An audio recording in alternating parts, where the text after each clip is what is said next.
है राह हक के शहीदों, बारियाबी जो तुम्हारी हो हुजूर मालिक। कहना साथी मेरे कुछ सोखता जा और भी है। अपने रिश्ते हुए जख्मों को दिखाकर कहना है, ऐसे तमगों के तलबगार वहाँ और भी है।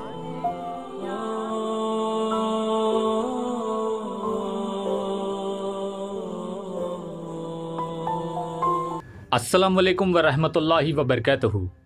दोस्तों, मेरा नाम है शफीक अहमद ख़ान और मेरे इस YouTube channel the tiger of Mysore में आप सबको खुशामदीद। दोस्तों, वीडियो शुरू करने से पहले मैं आप लोगों से एक बार गुजारिश करना चाहूँगा कि अगर आप लोगों ने पिछली वीडियोस अब तक नहीं देखी है तो प्लीज़ उन वीडियोस को एक बार देख लीजिए ताकि आपको आज की वीडियो क्लियरली समझ आ सके।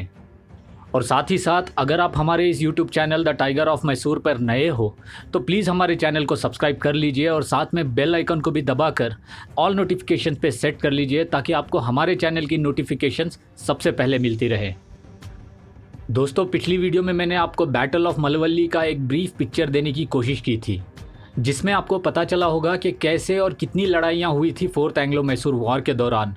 और आज की वीडियो में मैं आपको आगे का वाकया बताऊंगा कि जब कमरुद्दीन ने सुल्तान की इन्फेंट्री पे हमला कर दिया और अंग्रेज़ों को बहुत बड़ा एडवांटेज मिल गया इस मलवल्ली की जंग में, तो उसके बाद सुल्तान की फ़ौज और सुल्तान ने क्या किए थे।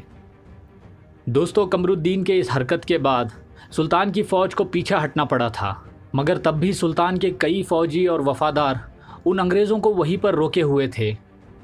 सुल्तान की फ़ौज के कांस्टेंट हमलों की वजह से जनरल हैरिस की फ़ौज काफ़ी थक चुकी थी और साथ ही जनरल हैरिस यही चाहता था कि अब इस लड़ाई को और लंबा खींचा जाए, क्योंकि वो जानता था कि कैनन और बॉम्बे की तरफ से अंग्रेज़ों की फ़ौज कुर्ग के रास्ते श्रीरंगपट्टनम पे हमला करने के लिए आ रही है।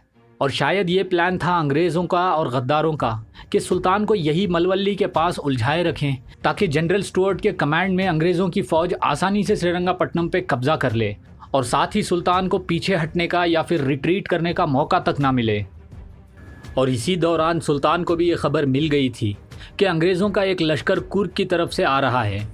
सुल्तान ये समझ गए कि अंग्रेज़ों की ये चाल है कि वो मलवल्ली के पास सुल्तान को उलझाए रखना चाहते हैं ताकि वो लोग श्रीरंगपट्टनम पे आसानी से कब्ज़ा कर सकें। दोस्तों, किरमानी ने अपनी किताब में लिखा है कि जब ये खबर सुल्तान को मिली तो फ़ौरन वो अपनी आधी से ज़्यादा फ़ौज को लेकर जनरल स्टुअर्ट को रोकने के लिए निकल पड़े और सिर्फ 2 रात और 1 दिन का सफ़र करने के बाद वो कुर्ग के नज़दीक सिद्धापुरा के पास पहुँचे थे। दोस्तों, इस वाक़ये को कुछ फोल्कलोर स्टोरीज़ में अलग ही अंदाज में सुनाया जाता है कि जब कमरुद्दीन की गलती की वजह से सुल्तान की फ़ौज को थोड़ा पीछे हटना पड़ा था, उस वक्त सुल्तान खुद फ़ौज के साथ मौजूद थे। और जब इशा की नमाज के बाद सुल्तान के जासूसों ने उनको ये खबर दी कि अंग्रेज़ों का एक लश्कर बॉम्बे, कैननौर और कुर्ग के रास्ते होते हुए श्रीरंगपट्टनम पे हमला करने को आ रहा है, तो सुल्तान इस खबर को सुनने के बाद उसी रात को एक मीटिंग किए जिसमें उन्होंने अपने सभी मीर मीरान और सालारों को कहा कि वो लोग जनरल हैरिस को यहीं पर रोक के रहें और सुल्तान खुद जाएंगे वो अंग्रेज़ों की उस फ़ौज से मुकाबला करने के लिए जो कुर्ग के रास्ते पे श्रीरंगपट्टनम तक आ रही है। दोस्तों, सुल्तान ने सैयद साहब और पूर्णिया के अंडर में आधी से ज़्यादा फ़ौज को यहीं पर मलवल्ली के पास छोड़कर अपनी बाकी आधी फ़ौज के साथ आधी रात को घोड़े पर सवार होकर निकल पड़े। दोस्तों, मलवल्ली से कुर्ग के सिद्धापुरा के आउटस्कर्ट्स का एरियल डिस्टेंस लगभग 130 किलोमीटर होता है और अगर ज़मीनी रास्ते से देखा जाए वो भी उस ज़माने के कंडीशंस के हिसाब से तो लगभग ये 200 किलोमीटर का रास्ता रहा होगा। और साथ ही अगर हम उस ज़माने के रूट और ट्रैवल कंडीशंस को नज़र में रखें तो ये बहुत ही डिफ़िकल्ट मार्च रहा होगा सुल्तान की फ़ौज के लिए, क्योंकि दोस्तों कुर्ग का इलाका हर तरफ जंगलों से घिरा हुआ है और साथ ही वहाँ पहाड़ियाँ भी मौजूद हैं और गहरी खाइयाँ भी हैं। और किसी भी फ़ौज का इस तरह के टेरेन में तेज़ी से चलना एक बहुत ही मेहनत वाला काम है। दोस्तों, मुहिब्बुल हसन और किरमानी ने दोनों ने अपनी किताबों में लिखा है कि सुल्तान अपनी फ़ौज के साथ सिर्फ 2 रात और 1 दिन के सफ़र में वहाँ पर पहुँचे थे। और दोस्तों, ये सिद्धापुरा के आसपास का इलाका उस ज़माने में नवाब सुभान खान की जागीर में आता था, जो नवाब कुतुब अली खान के फादर थे।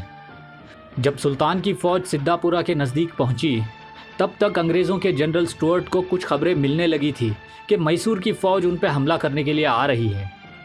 जनरल स्टुअर्ट को इस बात पर भरोसा नहीं था क्योंकि वो समझता था कि सुल्तान की फ़ौज और ख़ुद हज़रत टीपू सुल्तान मलवल्ली के पास जनरल हैरिस से लड़ रहे हैं। मगर फिर भी to be on the safe side उसने कुछ जासूसों को उसकी लोकेशन से लगभग 4 किलोमीटर दूर जहां पर मैसूर फौज आकर रुकी है वहां पर जाकर पता करने को भेजा। मार्च 5, 1799 की रात को सुबह होने से कुछ देर पहले अंग्रेज़ों के जासूस उन पहाड़ियों के पास गए जहां पर मैसूर की फ़ौज आकर रुकी हुई थी। और जब सुबह होने लगी थी, सूरज की किरणें मैसूर फ़ौज के कैंप्स पर पड़ रही थी, तो उस नज़ारे को देखकर उन जासूसों के तो होश उड़ गए, क्योंकि उन कैंप्स के बीच में एक बहुत बड़ा ग्रीन कलर का बड़ा सा टेंट लगाया गया था, जिसका मतलब था कि शेर मैसूर वाली सल्तनत खुदादाद हज़रत टीपू सुल्तान वहाँ खुद मौजूद हैं। दोस्तों, इस खबर को जासूसों ने फ़ौरन अंग्रेज़ों तक पहुँचाया, मगर जनरल स्टुअर्ट को तब भी भरोसा नहीं हुआ कि सुल्तान खुद आए होंगे। लेकिन फिर भी वो किसी तरह का रिस्क ना लेते हुए उसने मॉन्ट्रेसर की ब्रिगेड के साथ जनरल हार्टली को भी कहा कि मैसूर फ़ौज की हरकतों के ऊपर ध्यान दिया जाए।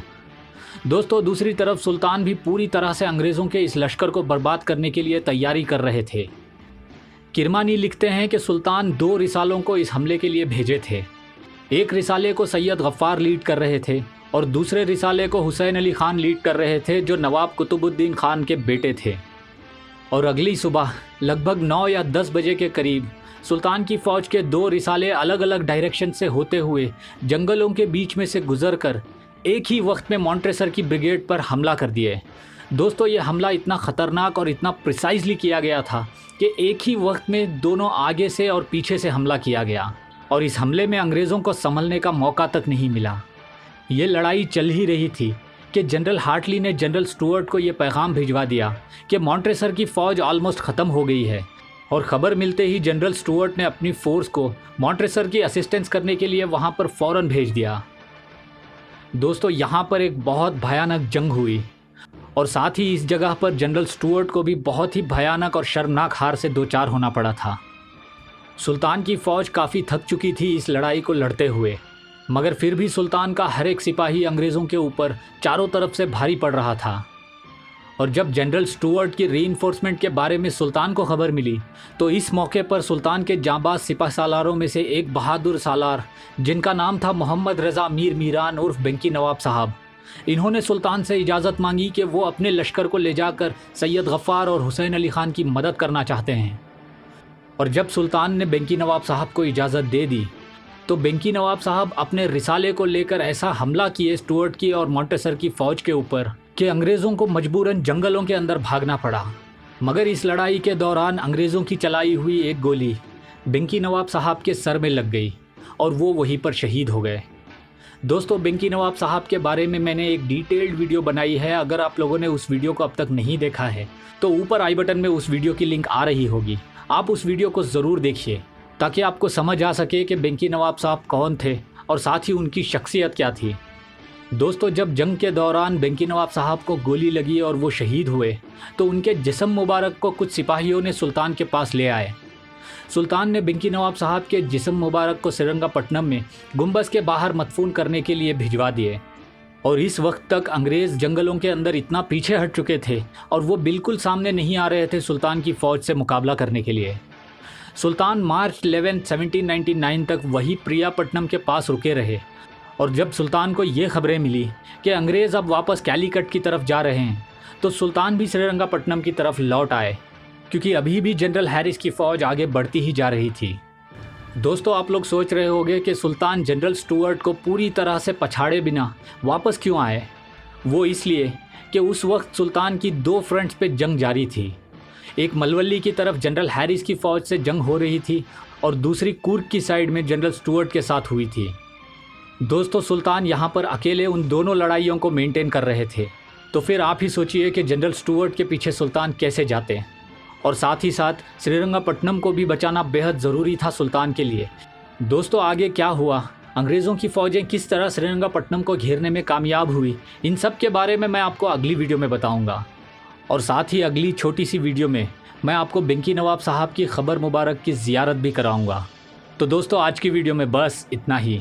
अब मैं मिलूँगा आपसे अगली वीडियो में। तब तक आप अपना बहुत सारा ख्याल रखिए और मुझे दुआ में याद रखिए। और साथ ही हमारे इस YouTube channel the tiger of Mysore को सब्सक्राइब ज़रूर करिए। अल्लाह हाफिज़।